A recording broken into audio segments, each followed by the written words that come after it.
आप अभी रिटायर हुए हैं या फिर रिटायरमेंट के कगार पर है, मतलब 1 या 2 महीने में आप रिटायर होने वाले हैं और रिटायरमेंट के बाद आपको कुछ पैसे मिलेंगे एज ए रिटायरमेंट पर्पस, और उन पैसों को कहाँ इन्वेस्ट करना है जहाँ पर वो पैसे सेफ भी रहेंगे और वहाँ पर आपको एक रेगुलर इनकम भी जनरेट हो पाएगी, उसके बारे में आपकी नॉलेज इतनी नहीं है या फिर है लेकिन फिर भी आपको अभी कन्फ्यूजन है कहाँ पर इन्वेस्टमेंट करना आपके लिए ज़्यादा प्रॉफिटेबल होगा। तो उस केस में आज की वीडियो आपके लिए प्रॉफिटेबल होने वाली है, क्योंकि आज की वीडियो में मैं ऐसी 5 पेंशनर स्कीम के बारे में आपको बताने वाला हूं जो काफ़ी सेफ है, जहां पर गवर्नमेंट ऑफ इंडिया की सिक्योरिटी प्रोवाइड किया होता है और जहां पर आपको अच्छी खासी इंटरेस्ट भी मिल जाएगी as a regular pension amount के तौर पर। नमस्कार दोस्तों, मेरा नाम है विराज और आपका स्वागत है मेरे चैनल विराज की बातें में। तो चलिए आज की वीडियो को फटाफट शुरू करते हैं।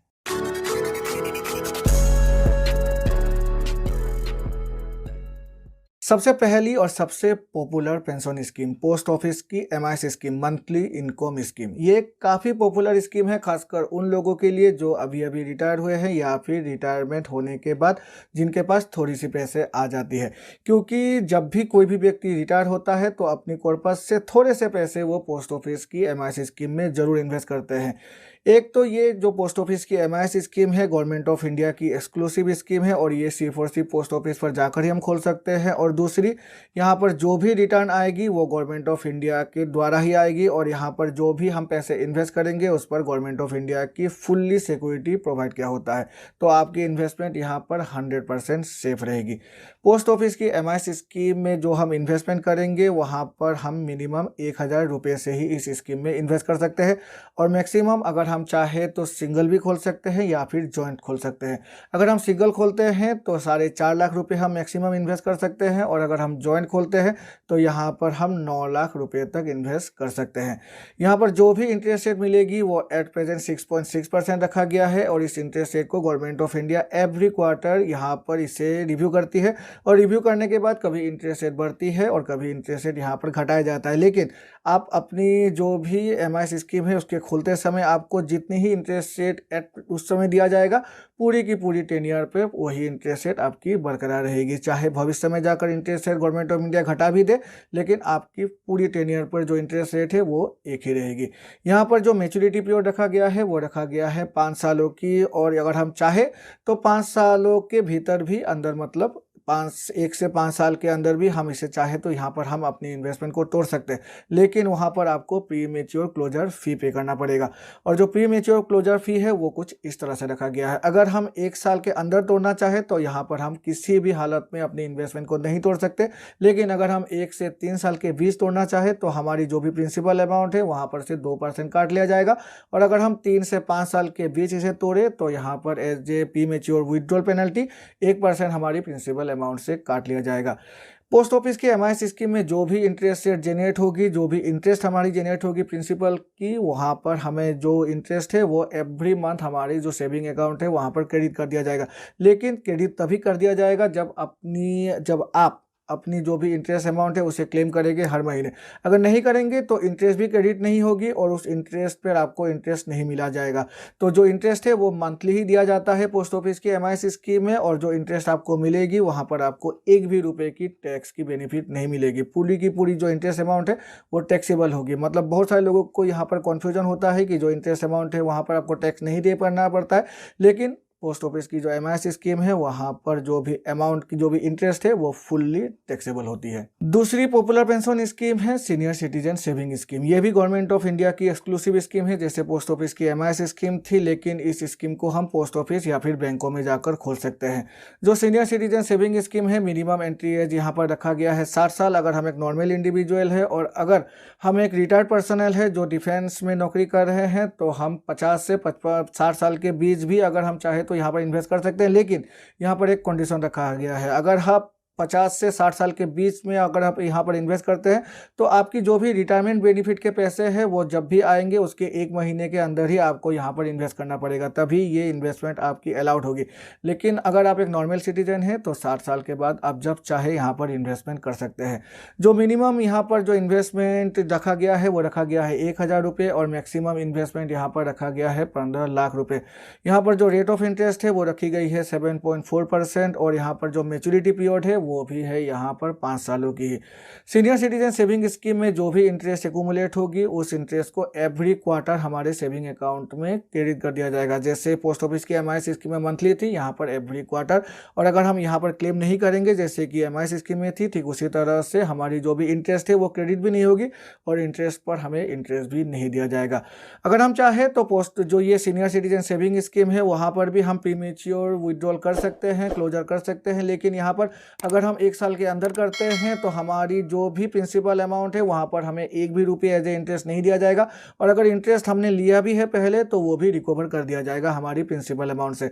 अगर हम 1 से 3 साल के बीच करते हैं तो 1.5% एज ए प्रीमेच्योर पेनल्टी फी काट लिया जाएगा। और अगर हम 3 से 5 साल के बीच करते हैं तो 1% प्रीमेच्योर पेनल्टी काट लिया जाएगा। सीनियर सिटीजन सेविंग स्कीम में जो भी इंटरेस्ट एक्यूमुलेट होगी वहाँ पर हमें टैक्स देना पड़ेगा। लेकिन यहाँ पर हम जो भी रुपये इन्वेस्ट करेंगे उस पर हमें 1.5 लाख तक टैक्स रिबेट मिल जाती है अंडर 80C। तो ये भी आपको ध्यान में रखना है। तीसरी पॉपुलर पेंशन स्कीम है LIC की वय वंदना योजना। वय वंदना योजना को हम सिर्फ और सिर्फ लाइफ इंश्योरेंस कॉर्पोरेशन यानी कि LIC में जाकर ही कर सकते हैं। और ये पोस्ट ऑफिस की MIS और सीनियर सिटीजन सेविंग स्कीम की तरह ही गवर्नमेंट ऑफ इंडिया की बैक्ड स्कीम है, मतलब इन्वेस्टमेंट यहाँ पर भी 100% सिक्योर्ड है। जो ये वय वंदना योजना है यहाँ पर मिनिमम एंट्री एज रखी गई है 60 साल और मैक्सिमम एंट्री एज यहाँ पर नहीं रखा गया है। जो मिनिमम इन्वेस्टमेंट अमाउंट रखा गया है वो रखा गया है 1.5 लाख रुपये और मैक्सिमम इन्वेस्टमेंट अमाउंट यहाँ पर रखा गया है 15 लाख रुपये। यहाँ पर जो मैच्योरिटी पीरियड है वो रखी गई है 10 साल और जो रेट ऑफ इंटरेस्ट है वो सीनियर सिटीजन सेविंग स्कीम की तरह ही 7.40% दिया जा रहा है। तो अगर आप एक ऐसे व्यक्ति हैं जिनके पास 30 या 40 लाख रुपए है तो आप पोस्ट ऑफिस की MIS, फिर सीनियर सिटीजन सेविंग स्कीम और वय वंदना योजना, ये तीनों ही स्कीम में इन्वेस्ट कर सकते हैं।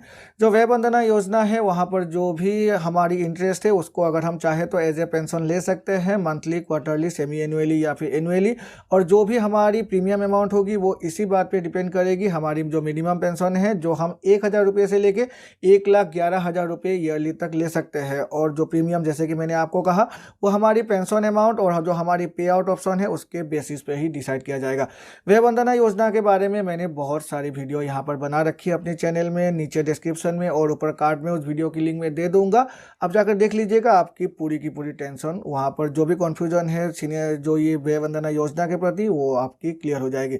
वय वंदना योजना में भी हमें किसी भी प्रकार की टैक्स रिबेट नहीं मिलती है, तो ये भी आपको ध्यान में रखना है। चौथी पॉपुलर स्कीम है बैंकों में खोले जाने वाली MIS स्कीम। हमारी सभी के पास बैंकों में अपनी एक अकाउंट तो होगी ही और उस अकाउंट को हमने बहुत सालों तक जरूर चलाया होगा।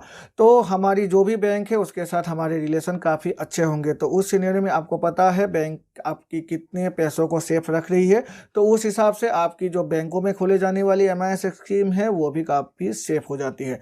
अभी बहुत सारे ऐसे बैंक हैं जो सीनियर सिटीजन को लॉन्ग टर्म टेन्योर जैसे कि 5 से 10 साल के बीच की टेन्योर है वहाँ पर एक्सक्लूसिव एक्स्ट्रा इंटरेस्ट दे रही है।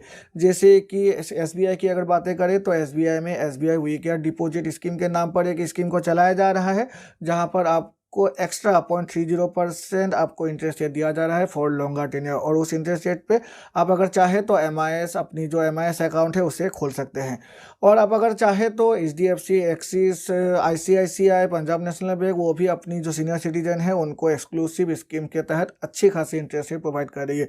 तो आप अपनी जो भी बैंक है जहाँ पर आप अपनी सेविंग अकाउंट को मेंटेन कर रहे हैं वहाँ पर जाकर भी अपनी एक MIS को खोल सकते हैं जहाँ पर आपको एक अच्छी खासी रिटर्न भी एक्यूमुलेट हो जाएगी और आपकी जो सिक्योरिटी है वो आपके हिसाब से काफ़ी सेफ रहेंगे। लेकिन एक बात आपको ध्यान में रखना है, आप जब भी बैंकों में जाकर MIS अकाउंट को खोलते हैं उन पर जो इंटरेस्ट अमाउंट है वो फुल्ली टैक्सेबल होती है। और जो पांचवी पेंशन स्कीम है वो है एन्युटी स्कीम। अब एन्युटी स्कीम दो तरह के होते हैं। एक एन्युटी स्कीम ऐसी है जो हम बैंकों में जाकर खोल सकते हैं, बैंकों की एक्सक्लूसिव एन्युटी स्कीम्स होती है। और जो दूसरी एन्युटी स्कीम्स होती है वो हम as a LIC policies, life insurance policies के तौर पर भी खोल सकते हैं। जो रिटायरमेंट बेनिफिट के नाम पर LIC पॉलिसी बिक्री हो रही है, जो बेचा जा रहा है वो होती है एन्युटी पॉलिसीज। क्योंकि जो रिटायरमेंट बेनिफिट पॉलिसीज होती है उस पर भी जो पैसे है वो एन्युटी में इन्वेस्ट करके ही आफ्टर रिटायरमेंट हमें दिया जाता है। तो जो ये एन्युटी स्कीम होती है वहाँ पर हम जो भी पैसे इन्वेस्ट करते हैं अपनी प्रिंसिपल और इंटरेस्ट को मिलाकर उन पैसों को एक निश्चित टेन्योर के तौर पर इन्वेस्ट कर दिया जाता है और फिर उस टेन्योर पर हमारी प्रिंसिपल और इंटरेस्ट दोनों को मिलाकर जो भी पैसे हैं उसे हमें अक्रॉस द 10 ईयर प्रोवाइड कर दिया जाता है। तो मतलब हमारी जो भी एन्युटी स्कीम मैच्योर होगी तो मैच्योरिटी के समय हमें एक भी रुपये नहीं मिला करेगी। जैसे इससे पहले जो 4 स्कीम मैंने बताया, वहाँ पर जब भी आपके पैसे मैच्योर होंगे तो आपकी जो प्रिंसिपल अमाउंट है वो जो कि तू ही आपको मिल जाया करेगी, लेकिन एन्युटी स्कीम में ऐसा नहीं होता है, तो इसको आपको ध्यान में रखना है। लेकिन अगर सिक्योरिटी की बातें करें तो एन्युटी स्कीम काफ़ी सिक्योर्ड होती है, क्योंकि एक तो एन्युटी की जो इंटरेस्ट रेट है वो गवर्नमेंट ऑफ इंडिया डिसाइड करती है, और दूसरी आप अपने बैंक या फिर अपनी जो भी इंश्योरेंस कंपनी है जहाँ पर आपने अपनी बहुत सारी इंश्योरेंस खोल रखी है, तो वहाँ पर आपको पता ही होगा कौन सी ऐसी कंपनीज है जहाँ पर आपके पैसे सेफ होंगे। तो उस हिसाब से आपकी एन्युटी की जो इन्वेस्टमेंट है वो भी काफ़ी सिक्योर्ड होती है। तो ये है वो 5 स्कीम जो मेरे हिसाब से काफ़ी प्रॉफिटेबल और काफ़ी सिक्योर है, खासकर उन लोगों के लिए जो अभी रिटायर हो चुके हैं या फिर रिटायर होने वाले हैं और अपनी हार्ड अर्न मनी को एक अच्छी जगह यानी कि सेफ जगह रखकर एक रेगुलर इनकम जनरेट करने के बारे में सोच रहे हैं। तो आशा है इस वीडियो को देखकर आपको कुछ नया इन्फॉर्मेशन मिला होगा, और अगर मिला है तो मेरे चैनल को लाइक और सब्सक्राइब करें, सब्सक्राइब करके बेल आइकन को प्रेस करें, जिससे कि मेरे ऐसे ही नए वीडियोज़ की नोटिफिकेशन तुरंत आपके पास मिल जाया करेगी। तो चलिए मिलते हैं अपने अगले वीडियो में, तब तक के लिए good bye and take care.